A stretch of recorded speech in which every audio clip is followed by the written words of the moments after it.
ഈശോയുടെ മക്കൾക്ക് സുഖാണോ? പിന്നെ ഒത്തിരി സന്തോഷമുള്ള ദിവസമായിരുന്നു. എനിക്ക് വയ്യാതിരിക്കുന്നുണ്ട്. ഇവിടെ അയൽവക്കത്തു നിന്നുള്ള അമ്മച്ചിമാരൊക്കെ പൂക്കളൊക്കെ ആയിട്ട് വന്നു, ഒരമ്മച്ചി ലെറ്ററായിട്ട് വന്നു. ഒത്തിരി സന്തോഷം, ഒത്തിരി സ്നേഹം അല്ലേ? എന്നോട് വിശേഷം. അപ്പോൾ സുഖമായിട്ടിരിക്കുന്നു. അപ്പോൾ ഈശ്വരവചനം നമ്മളോട് സംസാരിക്കുന്ന 1 പത്രോസ് 4:8 സകലത്തിന് മുൻപേ തമ്മിൽ ഉറ്റ സ്നേഹമുള്ളവരായിരിക്കും. അപ്പോൾ എന്ത് ചെയ്യണം? നമ്മൾ പരസ്പരം ഏറ്റവും കൂടുതലായിട്ട് നമ്മളിൽ എന്താണ് വേണ്ടത്, എന്താണ് വസിക്കേണ്ടത്? ഈശോയുടെ വലിയ സ്നേഹമാണ്, തമ്മിൽ ഉറ്റ സ്നേഹം.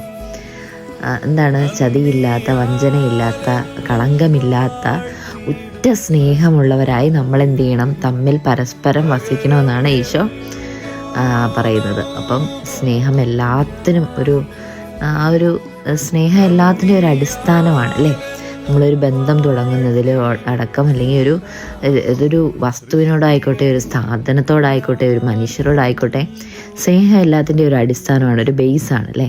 അപ്പോൾ സ്നേഹത്തിലെല്ലാം വളരുവാനും ജീവിക്കുവാനും നമുക്ക് സാധിക്കട്ടെ എന്ന് ഈ വചനത്തിലൂടെ ആശംസിക്കുന്നു. അപ്പോൾ കൂട്ടുകാരെ, ഇപ്പോൾ പോകുന്നു, പിന്നെ കാണാം. ബായ്.